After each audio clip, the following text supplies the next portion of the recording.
Hey Facebook, it's me Matt. We're getting ready to go start our filming of the COVID-19 mini med school. Disclaimer, it's really hot in the room and there's a lot of lights in there. You may see me inadvertently touch my face at some point during the lecture. Take that as an opportunity to learn from the things that you shouldn't do when you're out in public. Hope to see you soon. Hello everyone, I'm Emma Eggleston, Dean at the Eastern Division of the WVU Health Sciences. The topic of tonight's mini med school is COVID-19, and Dr. Matt Simmons, our Director of Infectious Disease at the WVU Medicine East, is going to lead us through the epidemiology, prevention, and testing for COVID-19. As you can see in this mini med school, we're in an empty auditorium.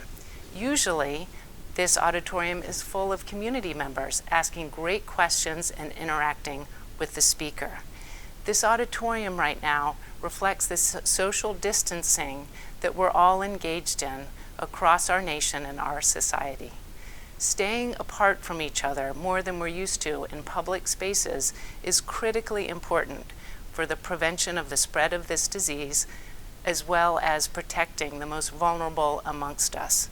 That being said, it can be very stressful and can be isolating, especially for our elderly community. One of the things that strikes me the most about my fellow West Virginians is how everybody takes such care of each other. We're going to need to dig deep into that caring as we face this together. Please remember to check in on your elderly neighbors. Maybe offer to go grocery shopping for them, or run errands, or just give them a call to see how they're doing. With our schools closed, let's all remember to support our food banks, our community ministries, and all of the other amazing community organizations that are working to support our families with food, transportation, and other needs. Lastly, let's all remember to take care of ourselves. Make sure to get some deep breaths of fresh air every day, laugh with your friends and family, and take advantage of the beautiful trees blooming all around us. If we take care of ourselves and each other, we will get through this. And remember, wash your hands. So let me pass this off to Dr. Simmons. Dr. Matt Simmons trained at WVU for medical school residency and fellowship and has won multiple awards for patient care across the course of his career.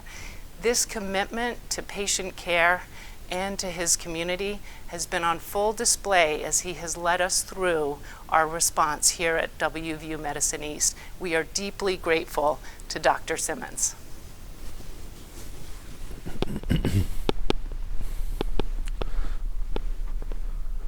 Hi everybody. First of all, I'd like to say thanks for joining us this evening. And second of all, I want to take a second for everybody to take a deep breath. We're going to get through this. We're going to go through it frame by frame, and we're going to step through the process that Dr. Eggleston had just talked about. And hopefully, after we're done, you'll be a little bit better informed and a little bit more relaxed. So let's get started, okay? What you're looking at is the Johns Hopkins interactive COVID-19 map.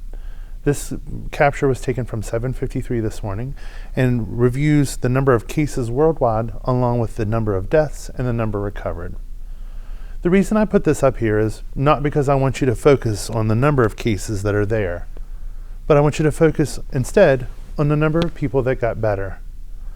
Right now, especially in the media, you're seeing a lot of stuff about how bad this virus is, and that's reasonable. I want you to pay attention. I want you to do all the things that Dr. Eggleston talked about, social distancing and washing your hands. But I also don't want you to get dismayed, okay? So let's talk a little bit about what these numbers mean. As you can see, the red dots on the map represent cases, and the larger the dot is, the more cases that there are. You can see that our fine country is covered in red dots right now. This map, taken again at 7:53 this morning, shows the number of confirmed cases of COVID-19 in the United States. There are 4,661 as of 7:53 this morning, with 85 deaths and 17 recovered. That doesn't mean that COVID-19 is worse in our country. It means that the outbreak is earlier on in its stages in our country. So the number of cases that you're seeing are the upshoot of the beginning of the case infection rate. Please do not focus on numbers in the coming days. They're going to get higher. I don't want you to focus on numbers because the individual risk to every person is much lower than you think it is right now based on what you're seeing on television. Okay? Here are some statistics. Everybody wants to know about death rate. Death rate is the case fatality rate based by sex is the way we're looking at it right now, and based on comorbidities. For men, it seems to be higher, around 2.8%, and for women, about 1.7%. Now, if you break that out into age ranges, it's much higher for people older than the age of 60, those people with multiple medical conditions, and people with pre-existing other infections. As you can see, people with heart disease, diabetes, chronic respiratory disease, cancers, there are much higher case fatality rates. For no pre-existing conditions, it's much less. It's about less than 1%. Now, as I'm sure you know, in West Virginia, we have a lot of these comorbidities. But that doesn't mean that everybody with diabetes is going to die. It doesn't mean everybody with lung disease is going to die. And it doesn't mean that everybody with any of these other things are going to necessarily do more poorly. It's just the risk factors that we know with this particular virus increase your risk. But that's no different than influenza. These same kind of risk factors are common for people with influenza as well. So what does COVID-19 look like? And that's the reason that we are having some difficulties. A lot of people are saying, why can't we identify who has COVID? Why is it so hard to figure out where the cases are? First of all, it's not that different from the common influenza-like illness. 83% of people will have a fever at presentation, 82% will have a cough, 31% will have shortness of breath, according to one of the more recent studies. 90% will have more than one symptom. That is from one excerpt. What that means is that this virus looks a lot like every other respiratory virus that's going on out there, like RSV, human metapneumovirus, influenza, and common coronaviruses, which are known to circulate in the population. Some of you may have already gone to the doctor and been tested for a viral infection and been told that you had corona OC or HU or some other things, numbers that don't seem to make a lot of sense. And the reason for those things is that there are some common cold viruses that are also coronaviruses. That doesn't mean that the result that you got meant that you have coronavirus. There's a very specific testing regimen that is done for coronavirus, and we'll talk about who gets that test and what that means. So when we talk about contagion statistics, on average, how contagious is it? Well, let's talk about incubation period. The incubation period is 2 to 14 days, and there have some been cases as long as 24 days, and there was one at least 34 days. But the average rate is about 3 to 5 days, meaning that you're probably infectious in those early days very early on in the disease, okay? And when we talk about contagion, we have to talk about the attack rate or transmissibility. Attack rate is associated with how many people will get it if you have COVID and you're out walking around. So for the average flu virus, it's a certain thing called an R0, and it's a different R0 for every virus. Why that's important is how contagious or how many people get the virus increases the risk and likelihood that more people will get it. The higher the R0, the more likely they are to get it, okay? Early on estimates put it about 1.4 to 2.5, and it's probably around 2 to 2.5, which means for every person that gets it, they'll infect 2 to 2.5 people. And you're telling me, Matt, how does a half a person get it? But math is funny, and we all know that. Really, on average, most people will spread it to 2 people, which means that this virus has the potential to grow exponentially as people get it. That's why we're concerned about things like social distancing and making sure that people that have it stay away from people.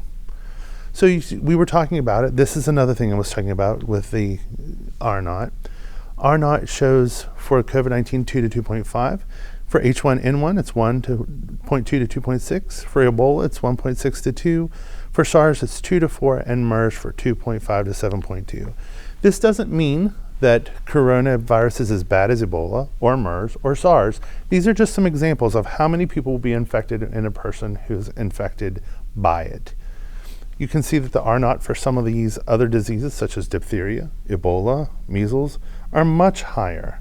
And the case fatality rate is very different too. If you look at the case fatality rate for novel coronavirus, estimates put it between 2 and 4%. The World Health Organization is currently saying that it might be much lower because we're not catching all of the disease spectrum that we're anticipating to see. And when we talk about that in a little bit, I'll tell you why that's different. It's much different than if you look at smallpox, which has an R naught of 5 to 7, meaning that one person will spread it to 5 to 7 other people, and has a mortality rate of about 30%. So when we talk about scary viruses, coronavirus, while it's scary and new for us, is nowhere among the heavy hitters of viruses. Okay? So the good news is, let's start with some good news. In a case study of 44,672 people in mainland China that had confirmed infection, and that means we had a test that knew that these people were positive, only 2.1% of the people that got it were below the age of 20. I know a lot of you are very worried about your young children, and this is a reassuring thing. This means that young children, babies especially, don't seem to be having a lot of severe disease. Now you'll see some independent cases out there, and there are exceptions to every rule. But in the vast majority, these are older adults who are experiencing disease process and the more severe symptoms. The other great news is that 80% of people over the age of 20 had a mild illness, consistent with influenza-like illness, which means cold, fever, cough, chills, but they were able to take care of themselves at home and had no major bad outcomes. 14% had severe disease, meaning that they were sick enough to be in the hospital. Those are people that get pneumonia and probably chronic respiratory infections after the initial infection, meaning that they needed some more care, and then 5% were critically ill. Now, what that means is there's still 5% of people who get this that become very sick, that need intubated or other ways of oxygen replacement in their body.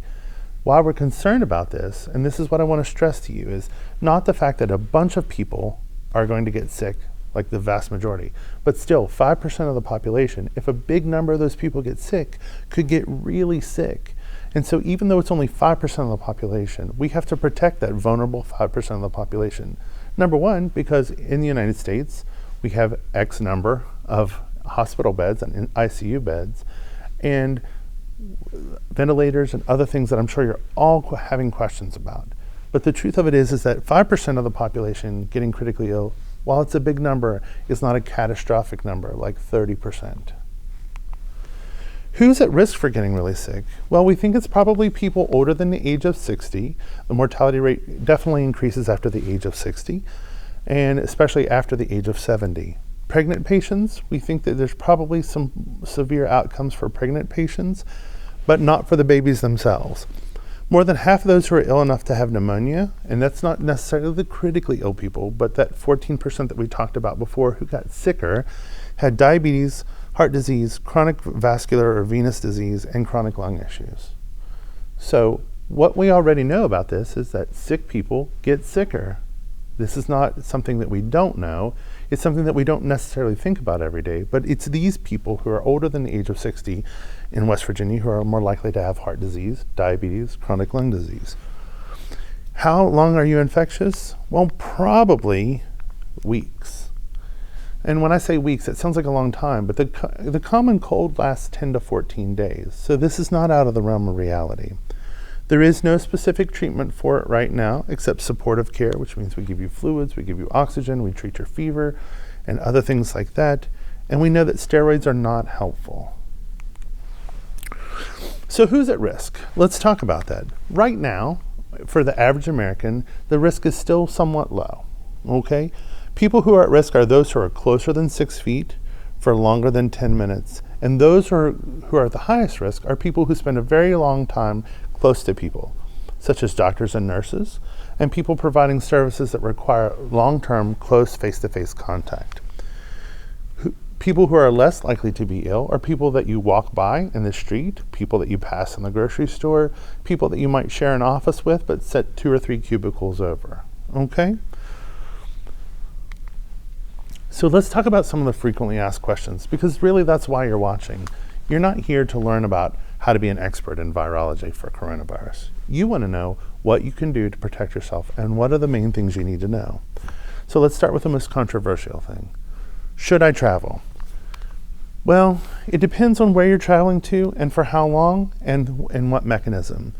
Flights are definitely high risk. Long-term enclosed spaces like flights increase the risk of air circulation and people being infected. National travel, so through the national airports, there are certain places in the United States that are very high risk right now, including New York City, the state of California, and the state of Washington. While every other state, excluding West Virginia, currently has active cases at the time that we are giving this lecture, it doesn't mean that every state has a high risk. So national travel is a hit or miss with those three tests. You wouldn't want to go to an area where there's sustained community spread, and that could change over the next couple of days.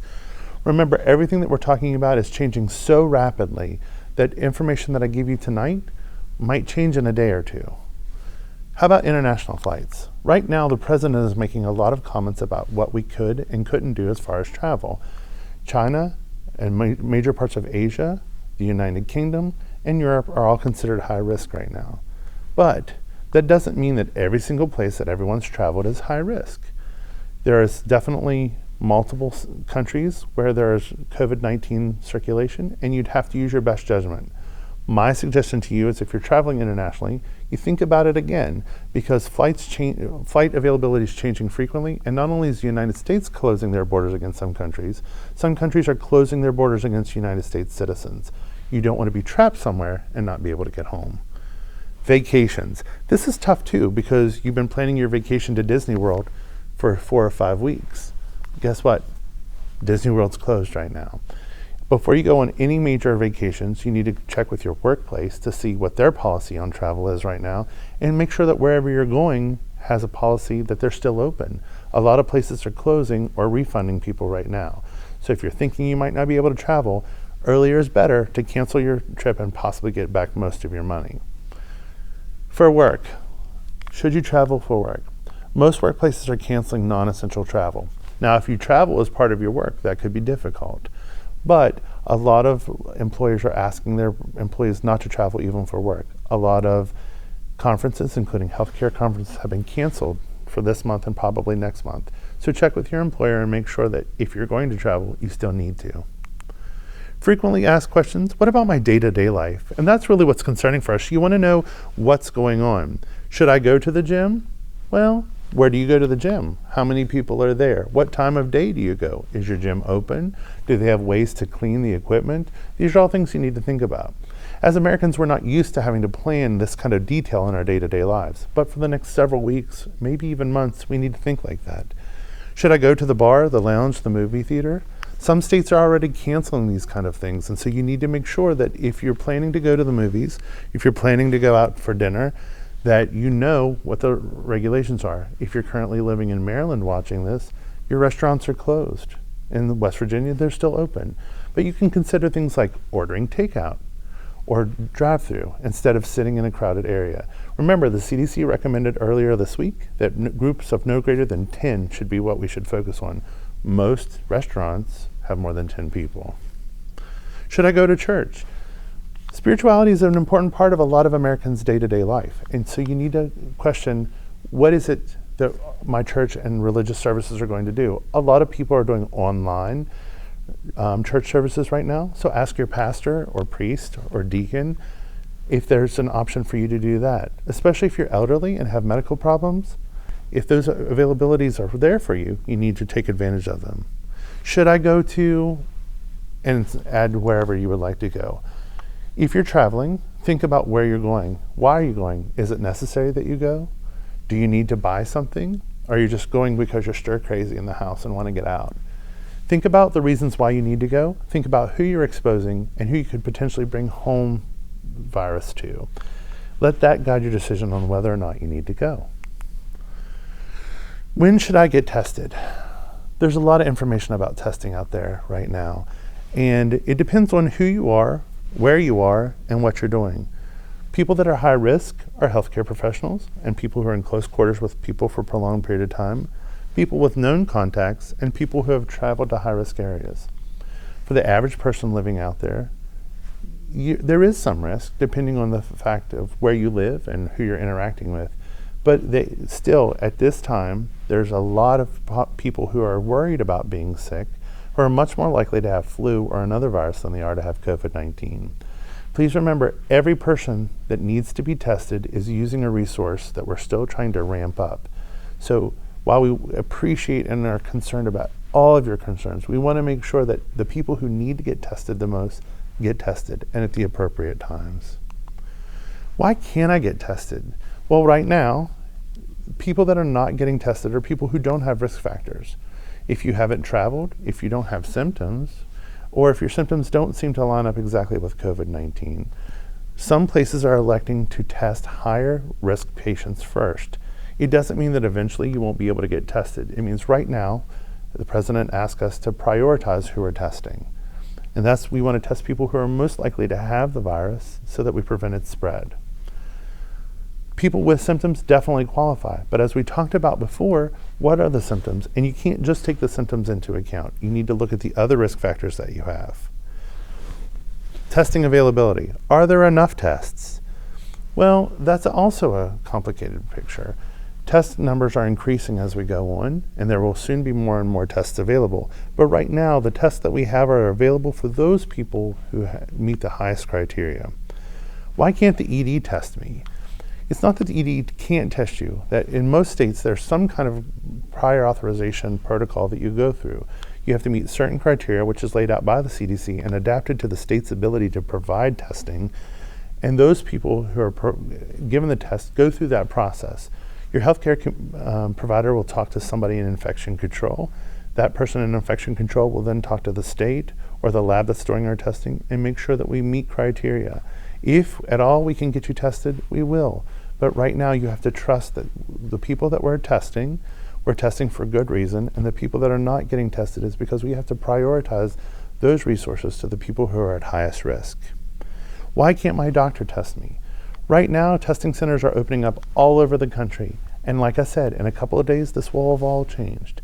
I reserve the right to be wrong in 2 weeks if we're able to open drive-through testing centers or alternative testing sites at a lot of locations. In that situation, more people will be available to test, like in South Korea. But right now, in the early part of this epidemic, you have to trust that we are testing the people that we know are the highest risk in order to best protect you and the ones that you love. When will we get more tests? Well, every day we're getting updates from the President's task force about who's going to get tests and when they're going to get them. So it changes daily. What I would suggest to you is you watch the President's updates from the White House on a semi-regular basis and look to the website that President Trump had talked about on Google that's going to come up soon. We're going to try something that we've never done in healthcare before, which is try to mass test people. It hasn't ever been done successfully in the United States before. We haven't even tried. So while this process gets its sea legs under it, bear with us. Why aren't we doing more drive-through testing like South Korea? Well, and that's the availability of it. And even when the president says we're going to do drive-through testing, it doesn't happen overnight, unfortunately. It takes time to get these major processes up and running. We will have better plans as the days and weeks go on, as we organize testing centers, where more testing gets rolled out, where more labs are able to provide it, and when the lag time between what is said and is done diminish. Social distancing. What is social distancing? Social distancing is the natural process of staying away from people who seem to be sick.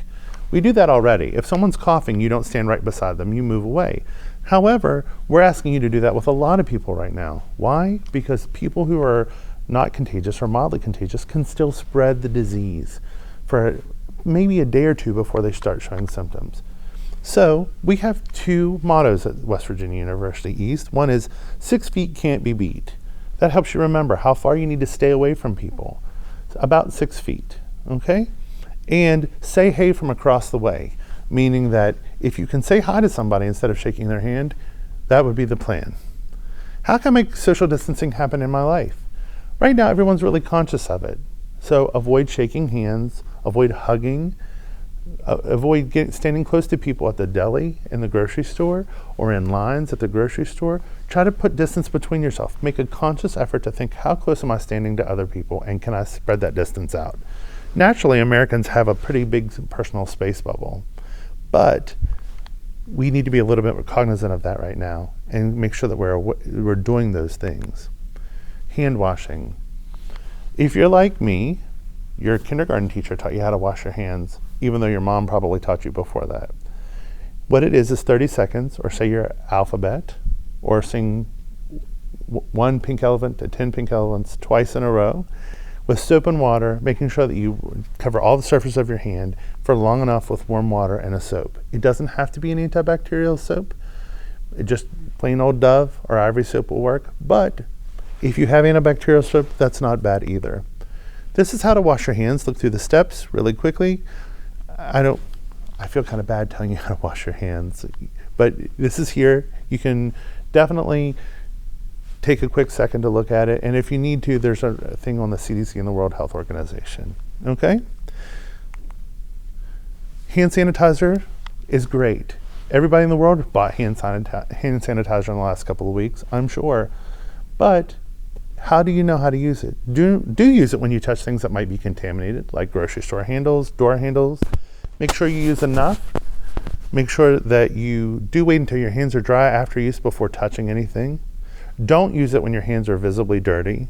And don't use more than 5 times without washing your hands. Remember, alcohol will kill the bacteria, but the bacteria is still on your skin. You need to wash your hands to remove it from your hands. That goes with viruses too. The good news again, Americans are tough, we're resilient, and we're innovative. There are vaccine trials starting. There was a vaccine trial that started earlier this week. While we're still months away, this is the fastest that the FDA has ever approved vaccines, and we will continue to move the process very quickly. There is research going on for treatment, and there are some candidate drugs that are being tested right now. Most people will do well. Like I said, 80% of people who get infections will do well. And your local and state health departments are working to best serve you. Final thoughts. Wash your hands, wash your hands, wash your hands, and stay 6 feet away from people who might be sick. Call before you go to any healthcare location so that you let them know that you're sick, and the people that are taking care of you can take the precautions that they need to prevent you from spreading your disease to them or other patients. Stay calm, think clearly, and take care of each other and yourselves. We wish you all the very best from WVU East. We want you to all be happy and healthy. If you have questions, don't hesitate to call your healthcare provider. I want you to know in the coming days we will continue to stand by you and support you. You stay in our thoughts. Take care of yourself. We'll see you soon.